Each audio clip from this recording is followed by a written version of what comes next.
Moldova parlamenti MDB-dən çıxmaqla bağlı əsas qanunları təsdiqlədi. Moldova parlamenti ikinci yekun oxunuşda MDB-nin yaradılması haqqında sazişin və birliyin nizamnaməsinin ləğvi ilə bağlı qanun layihələrini qəbul edib. Interfaxın məlumatına görə, aprelin 2-sində keçirilən səsvermədə 101 deputatdan 60-ı bu qərarları dəstəkləyib. Kommunistlər Partiyası və Sosialistlər Partiyasından olan deputatlar sazişlərin ləğvinin əleyhinə çıxıblar. Onların mövqeyinə görə, Moldovanın MDB-dən çıxması ölkə iqtisadiyyatı üçün fəlakətli nəticələrə gətirəcək. Sazişlərin ləğvi təklifi Xarici İşlər Nazirliyindən gəlib. Nazirlik hesab edir ki, bugün birliyin bəzi üzvləri MDB-nin əsas dəyərləri və prinsiplərini qorumur.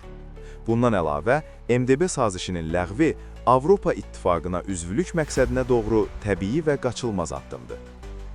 Moldova artıq MDB çərçivəsindəki 283 sazişdən 71 sənədi ləğv edib, daha 60-a yaxın sənəd baxılma mərhələsindədir. Deputatların təsdiqlədiyi layihələri Moldova prezidenti imzalayacaq, daha sonra Hind onları MDB İcraiyyə Komitəsinə təqdim edəcək.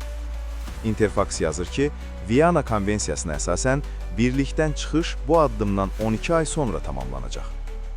Avropanın ən kasıb ölkələrindən olan Moldova 2023-cü ildən MDB-nin bütün tədbirlərində iştirakını dayandırıb. Moldova prezidenti Maya Sandu ölkənin bu 10 illiyin sonunadək Avropa İttifaqına qoşulmasını dəstəkləyir. O, Rusiyanın Ukraynaya müdaxiləsini pisləyib, Kremli Moldovanın qərbyönlü hökumətini zəiflətməyə çalışmaqda ittiham edib. Söz altında yox, göz altıda qalan.